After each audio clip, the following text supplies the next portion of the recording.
Jangan memaki gelap bercahaya di malam hari, pancari membenci gelap.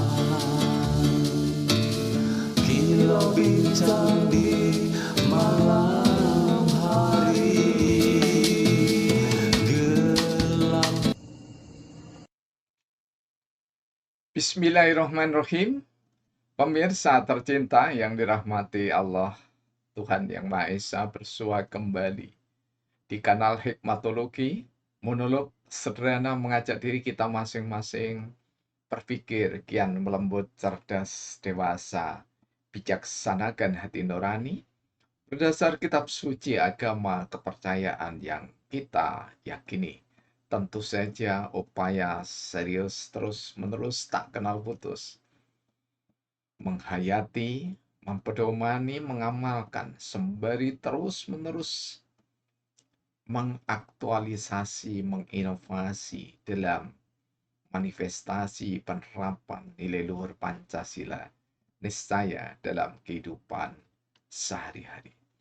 Pemirsa yang dirahmati oleh Allah Subhanahu wa taala, setiap hari Senin kita berusaha mengagendakan, kecuali ada momentum-momentum besar seperti hari besar Islam, termasuk di dalamnya hari-hari besar nasional dan juga hari-hari besar dari agama dan kepercayaan saudara-saudara kita, maka kita memberikan edisi khusus untuk menghormatinya sebagai sesama anak bangsa Indonesia. Kali ini kita berbicara tentang At-Tibun Nabawi, Propraktik Medicine atau kedokteran ala Nabi. Dan terkait dengan hiruk pikuk suasana politik yang hari ini, atau lebih tepatnya sejak kemarin, hari-hari tenang menjelang proses pemilihan presiden, calon presiden dan calon wakil presiden, termasuk di dalamnya adalah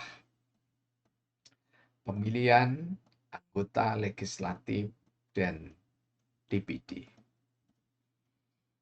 Harapannya tentu saja semoga pemilihan umum berjalan dengan baik, langsung, umum, bebas, rahasia, jujur, dan adil.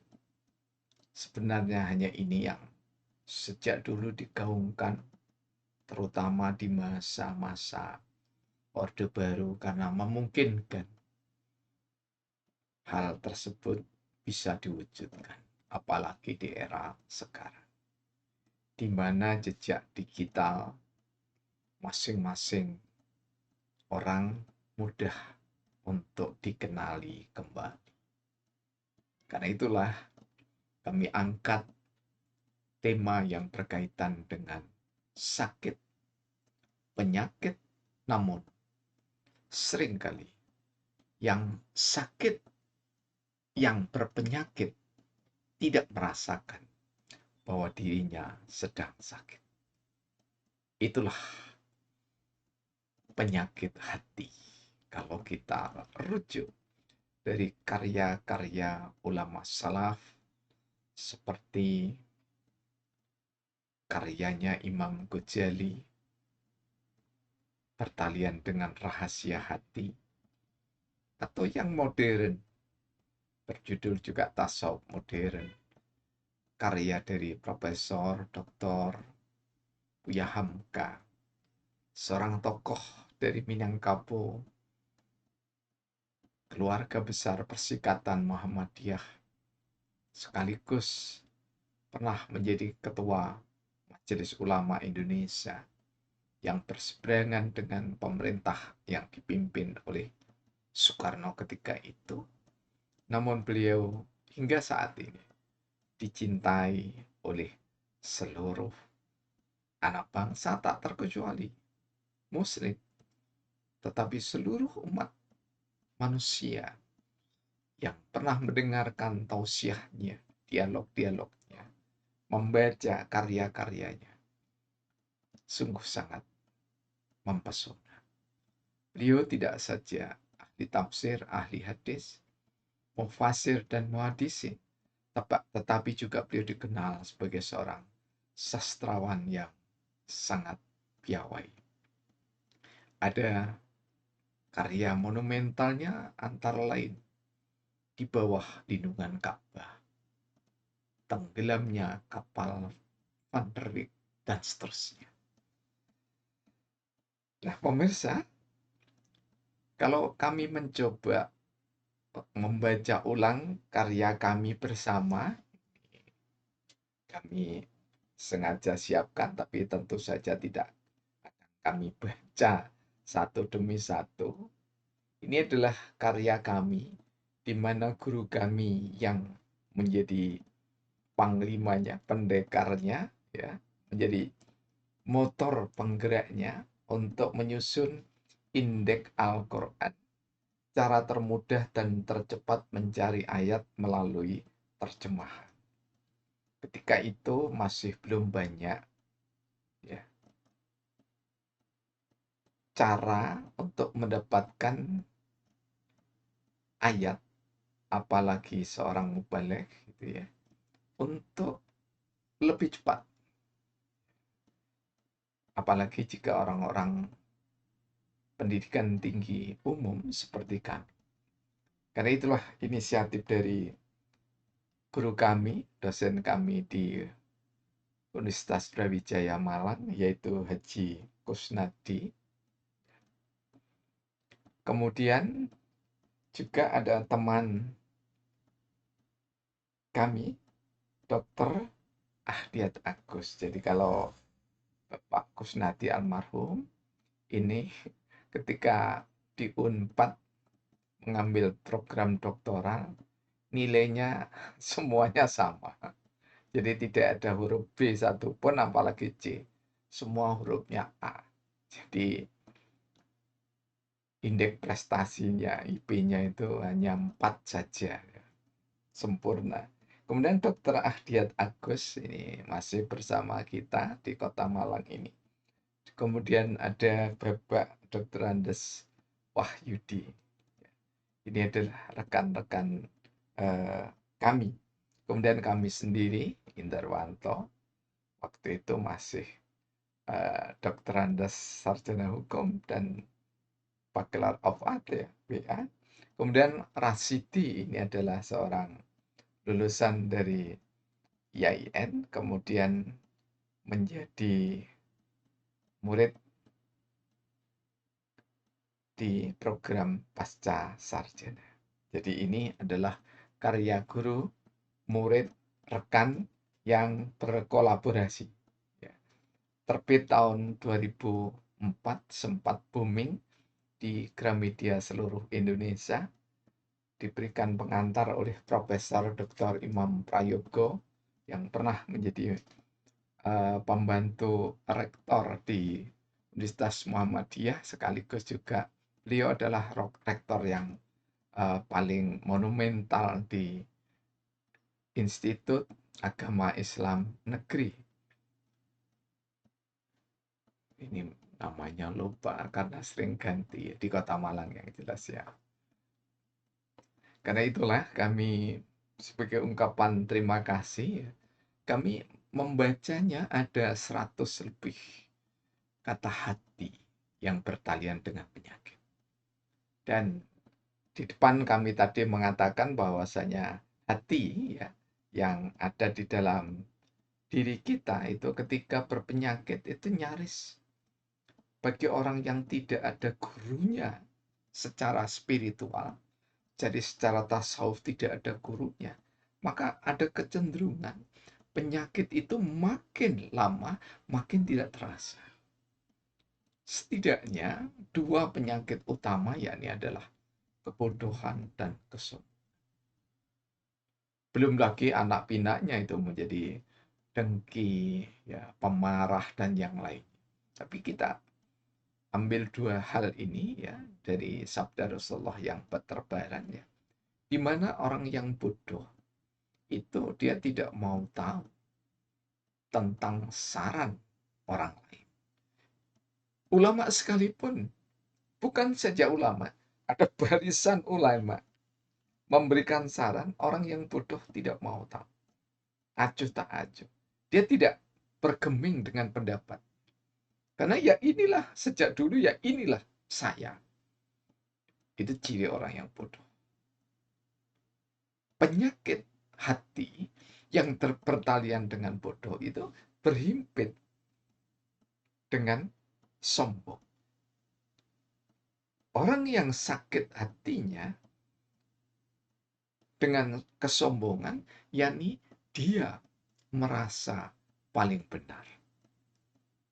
Bahkan tidak jarang seperti iblis yang mengatakan ana khair min, saya itu lebih baik dari mereka. Ketika Allah memerintahkan untuk memberikan penghormatan kepada Adam. Karena Adam dididik oleh Allah, diajari oleh Allah, itu untuk mengenal ragam bineka tumbuhan, binatang yang diciptakan oleh Allah. Sementara iblis sama sekali tidak dibekali ilmu tentang tersebut. Karena iblis memang membangkang kepada Allah, maka dia mengatakan dirinya jauh lebih baik. Aku diciptakan oleh Allah, oleh Engkau ya Allah dari api, sementara Adam dari tanah. Pemirsa yang dirahmati oleh Allah. Jika kebodohan dan kesombongan itu menyatu dalam diri seseorang, sudah acuh tak acuh, tidak mau mendengarkan orang lain, merasa dirinya, kelompoknya paling benar, maka orang ini sungguh di dalam dirinya ada Hamam, sang pintar yang membangkang fasik kepada Allah. Dan di dalam dirinya ada Fir'aun yang kesombongannya mempertuhankan diri. Orang-orang semacam ini jika di lingkungannya itu memberikan dukungan, maka dia semakin bodoh, semakin bodoh, semakin bodoh, semakin sombong, semakin sombong, semakin sombong. Ketika kebodohan dan kesombongan itu berpadu menyatu dalam diri seseorang, maka lengkap sudah penyakit orang tersebut. Dan dia tidak pernah akan sembuh, apalagi usianya di atas 40 tahun. Kecuali yang menyembuhkan adalah Allah melalui malaikat Ijrail. Jika sudah mulut tersumpal dengan tanah, baru kesombongan sirna. Dan tidak pernah ada manusia yang sombong kecuali oleh Allah dijungkir balikkan, yang merasa dirinya terhormat dan orang terpandang dengan pangkat jabatan, kedudukan, tahta, harta, masa, dan seterusnya. Siapapun dan di tingkat apapun, baik tingkat yang paling rendah di tingkat keluarga, sampai dengan rukun tetangga, rukun warga, kelurahan, kecamatan, kota, kabupaten, provinsi, sampai dengan tingkat nasional, bahkan sampai tingkat dunia. Kemal Atatürk, ya, salah satu legend yang sombong sekaligus bodoh. Sampai hari ini, saudara-saudara kita yang sempat mengunjungi makamnya, di mana makamnya itu ditindih dengan beton bis, ya, cor,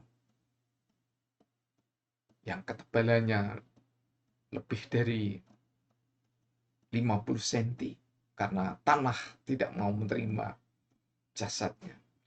Sampai hari ini aromanya busuk, baunya busuk di lingkungan makam. Jadi sebenarnya ayat-ayat Allah tentang kebusukan hati manusia sudah dicontohkan, dan yang legendaris puncaknya itu Fir'aun ditenggelamkan di laut. Solusinya apa? Allah tidak saja memberi peringatan, tetapi Allah juga memberikan solusi. Ala bidzikrillah tatmainul qulub. Hanya dengan zikrullah, maka hati akan menjadi tenang. Hati yang tenang itu tidak bodoh. Hati yang tenang itu tidak sombong. Hati yang tenang itu tidak angkuh. Hati yang senang itu tidak takabur. Hati yang tenang itu tidak akan mencari musuh. Hati yang tenang itu senantiasa menebarkan cinta. Hati yang tenang itu senantiasa menebarkan kasih sayang. Hati yang tenang itu senantiasa berusaha berderma. Hati yang tenang itu tidak akan mencari musuh. Hati yang tenang itu jika dimusuhi, dia memohonkan, memaafkan, sekaligus memohonkan ampun kepada Allah Subhanahu wa Ta'ala. Hati yang tenang itu damai, mendamaikan. Hati yang tenang itu adalah hati yang dimiliki oleh orang-orang yang bertuhan, apapun agama dan kepercayaannya. Jika hatinya tenang, maka orang itu cerdas. Jika hatinya tenang, maka orang itu lembut. Jika hatinya tenang, orang itu akan penuh senyum tulus kepada sesama manusia, meskipun berbeda suku, bangsa, kepercayaan, dan agama. Pemirsa yang dirahmati oleh Allah Subhanahu wa Ta'ala, harapan kita tentu saja penyakit hati itu niscaya untuk disadari.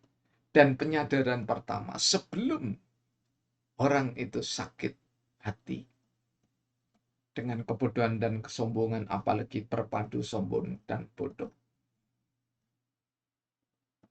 maka senantiasa berguru adalah keniscayaan. Karena itulah dalam tradisi sufi, orang harus mencari mursyid, dan mursyid itu harus dicari orang-orang yang benar-benar kesalehannya itu tulus. Tulus, ikhlas. Tulus, ikhlas itu bisa dirasakan oleh hati yang juga tulus, ikhlas semata-mata untuk mendapatkan ridhonya Allah Subhanahu wa Ta'ala. Sehingga dipanggil, hai orang-orang yang beriman, kembalilah kepada Tuhan dengan hati yang tenang. Dan hati yang tenang itu adalah hati yang bisa mendengarkan kebenaran. Itu kalau kita rujuk dalam surah An-Naml 81. Dan hati yang bisa menerima kebenaran itu adalah hati yang tidak buta. Tidak buta bukan karena tidak bisa melihat dengan mata. Tidak buta bukan karena tidak mampu mendengar dengan telinga. Tetapi tidak buta itu dalam surah Al-Hajj ayat 46 adalah orang yang tidak buta mata hatinya. Dan orang yang tidak buta mata hatinya adalah orang yang sehat jiwa raganya. Karena itu W.R. Supratman berapa kali kita kutip, bangunlah jiwanya, bangunlah raga. Jiwa lebih dulu. Karena itu jangan hanya tiru-tiru saja, jangan hanya mengekor ora et labora. Tetapi kita ini jiwa dulu, doa dulu baru bekerja, baru berusaha. Bukan bekerja dulu baru berdoa, tidak demikian. Bahkan Rasulullah SAW itu menuturkan, doa mukhul ibadah. Doa itu adalah mahkotanya ibadah. Kita lihat secara sederhana, mulai dari takbiratul ihram. Zikrullah itu, ingat bahwa kita ini kecil, tidak punya apa-apa, tidak menggenggam sesuatu. Kemudian kita, setelah itu kita berdoa lagi. Ihdinas siratal mustaqim, kita berdoa mohon petunjuk. Sampai petunjuk yang pernah diberikan orang-orang soleh sebelum kita, dan kita juga mohon petunjuk supaya tahu jalan orang-orang yang zalim agar kita tidak terjebak pada kezaliman itu. Itu adalah doa. Setelah itu lengkap dalam iftiras, duduk iftirasi, duduk antara doa sujud. Robbi firli warhamni sampai seterusnya. Semua doa. Setelah itu kita akhiri dengan at-tahiyatulillah sampai dengan salam. Semuanya adalah doa.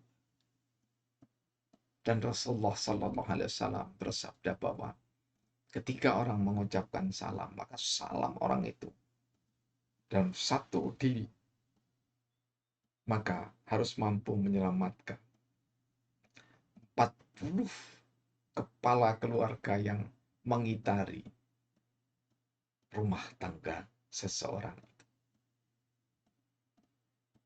Ketika rumah tangga seseorang itu selamat, maka dia, lisan dan tangannya juga harus selamat. Menyelamatkan orang lain. Lisannya berkata teratur, sopan, beretika. Tangannya berkarya yang berguna untuk diri keluarga dan masyarakat sekitarnya. Syukur sampai dengan nusa bangsa, bahkan para teoretikus itu berguna sampai dengan dunia, bahkan generasi berikut. Orang yang sehat hatinya, tidak bodoh, tidak sombong, tidak fasik, sombong dan bodoh, maka orang itu adalah orang yang berbahaya. Boleh jadi dia dicidrai oleh keluarga atau oleh saudaranya atau oleh tetangganya atau oleh bangsa dan negaranya. Bangsanya maksud kami ya. Saking semangat. Tetapi dia setiap menjelang tidur, ya Allah, siapapun yang berniat tidak baik kepada kami, hamba maafkan ya Allah, karena itulah ya Allah, hamba mohon engkau sudi mengampuni. Tiap malam tidak ada doa di akhir doanya kecuali doa seperti yang kami contohkan tadi. Itu adalah Rasulullah, dawuhnya Rasul. Di antara ciri-ciri ahli surga adalah orang yang senantiasa mengangkat tangan sebelum pergi tidur, setelah zikir, doa untuk diri, keluarga, dan seterusnya. Ya Allah, hamba maafkan saudaraku yang berbuat tidak baik kepadaku, dan hamba mohon engkau mengampuninya. Maka insya Allah hati kita akan lega sebelum benar-benar ditidurkan oleh Allah. Dan esok kita akan mendapati diri kita kaya raya. Dawuh sabda Rasulullah Muhammad SAW, seseorang itu akan merasakan kekayaan tak terhingga ketika bangun tidur. Tentu saja berzikir dan berdoa, mendapati dirinya sehat, bahkan lebih sehat dari hari ini untuk hari esok. Semoga pemilu 14 Februari 2024 dan pasca pemilu luber, jurdil, biridallah, wa bisa'abati Rasulullah Muhammad Sallallahu Alaihi Wasallam. Kurang lebihnya mohon maaf. Terima kasih atas segala dukungan, kritik, saran, dan boleh jadi permintaan. Insya Allah kita akan tunaikan. Alhamdulillahirabbil alamin. Praktek biologi dan bersari